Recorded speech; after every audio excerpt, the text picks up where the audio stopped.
yang setia, waktumu selalu yang terbaik. Engkau Tuhan sandaranku, dan ku hanya kan berharap padamu.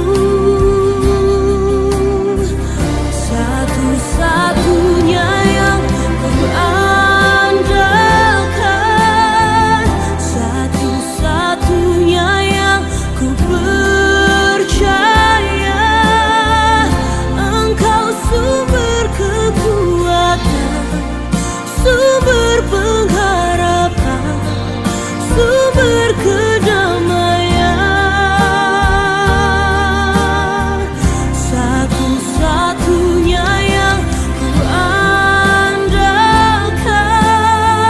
satu-satunya yang ku percaya. Engkau Tuhan memberkati, Tuhan penyembuhku, Tuhan pemulihku.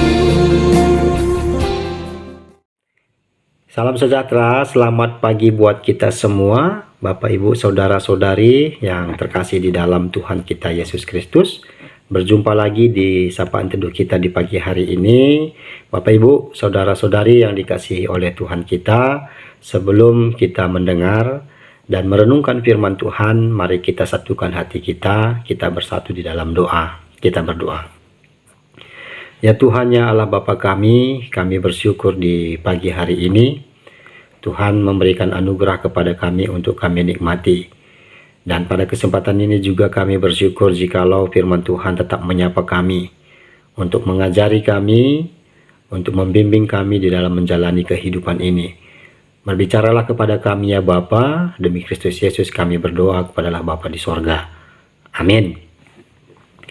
Bapak Ibu, Saudara-saudari yang dikasihi oleh Tuhan kita Yesus Kristus, di pagi hari ini firman Tuhan yang menyapa kita diambil di dalam kitab Injil Matius pasal 9 ayat 12. Matius 9 ayat 12. Saya akan membacakan firman Tuhan untuk kita sekalian. Beginilah firman Tuhan.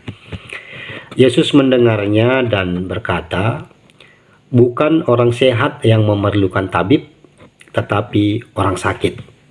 Kami mengulangi sekali lagi. Yesus mendengarnya dan berkata, bukan orang sehat yang memerlukan tabib, tetapi orang sakit.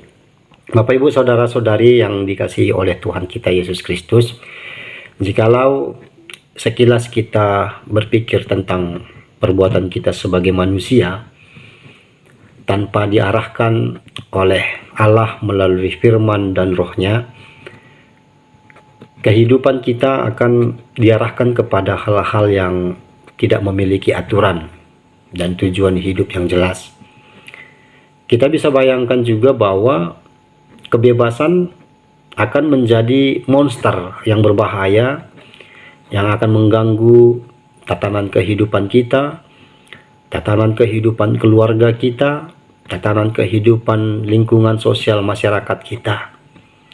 Sama halnya seperti seorang pengembara yang kehilangan arah dan jalan, akan menggiringnya hingga tersesat dan bahkan akan tersesat semakin jauh. Maka dari itu Bapak Ibu Saudara-saudari yang dikasihi oleh Tuhan, kita sebagai manusia sangat membutuhkan pertolongan yang dapat mengarahkan kita dari kesesatan dunia ini, sehingga kehidupan kita teratur, terarah, dan memiliki tujuan hidup yang jelas. Di dalam percakapan orang Farisi dengan murid-murid Yesus, ada satu kesempatan bagi orang Farisi untuk menjatuhkan Yesus dan murid-muridnya, karena bagi orang Farisi bahwa Yesus adalah seorang tokoh fenomenal yang mengganggu akan kenyamanan bagi mereka yang disebut orang saleh pada saat itu, yaitu orang Farisi.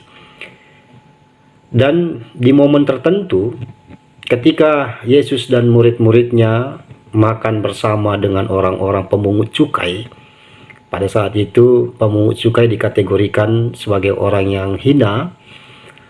Disitulah momen mereka berkesempatan untuk menjatuhkan Yesus, mencari kesalahan Yesus. Menurut orang Farisi bahwa Yesus yang sudah mulai diagungkan oleh orang banyak tidak layak makan bersama-sama dengan orang yang berdosa. Ada pemahaman bagi mereka bahwa yang suci ataupun yang kudus tidak dapat bergabung dengan yang hina ataupun yang berdosa. Ketika mendengar percakapan mereka, Yesus memberikan pengajaran yang baru kepada orang Farisi, bahwa kedatangan Allah dalam diri manusia bukan tanpa alasan. Yesus memberikan sebuah ilustrasi bahwa orang sakitlah yang memerlukan tabib. Artinya, karakter Allah yang merupakan sumber kebaikan memanggil kita manusia yang tersesat untuk dipulihkan dan diarahkan sehingga hidup kita lebih teratur, lebih terarah, dan sesuai dengan hakikat kita pada mulanya diciptakan oleh Allah.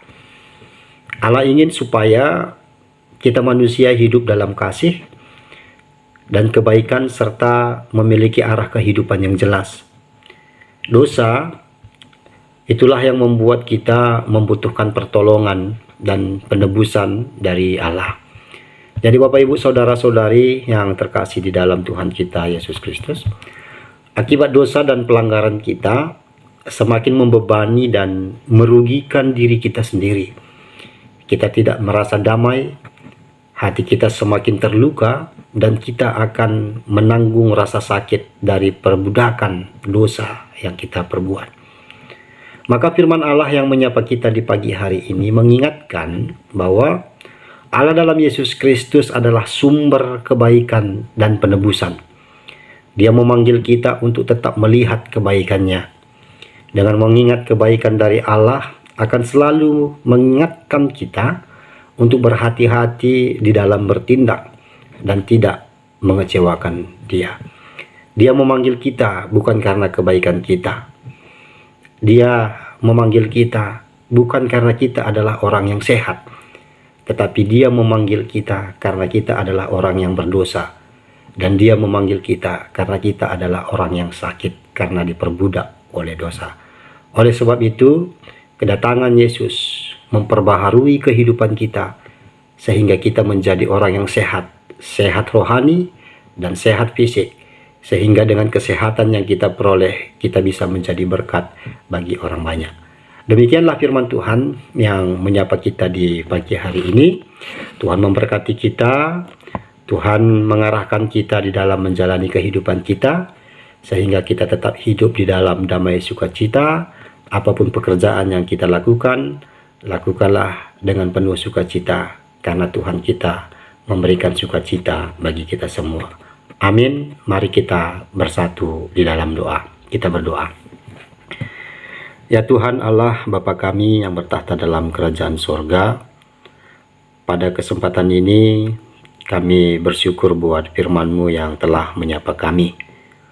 Tuhan mengingatkan bahwa ketika Tuhan datang melalui Yesus Kristus dengan alasan untuk memanggil kami yang penuh dengan keberdosaan, kami memerlukan Tuhan karena perbudakan dosa menyiksa kami, membuat hati kami tidak damai. Kedatangan Allah di dalam Yesus Kristus mendamaikan hati kami. Ajari kami Tuhan untuk mengerti akan rencana-Mu di dalam kehidupan kami.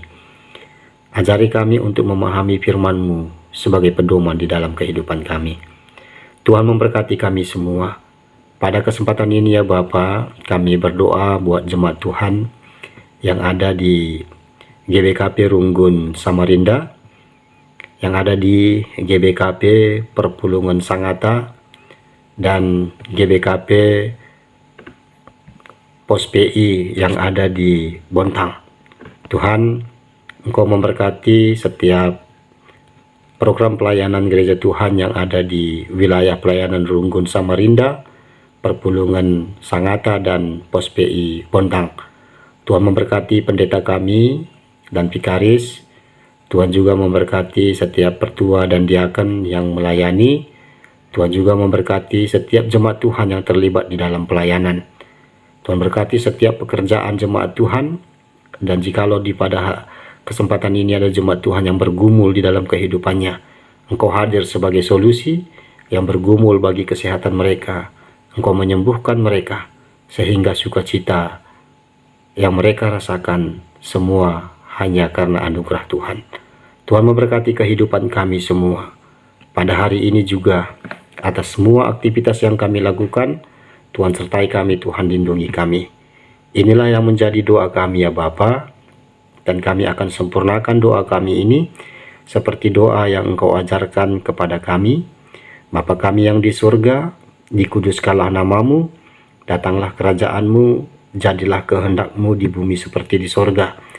Berikanlah kami pada hari ini makanan kami yang secukupnya, dan ampunilah kami akan kesalahan kami, seperti kami juga mengampuni orang yang bersalah kepada kami.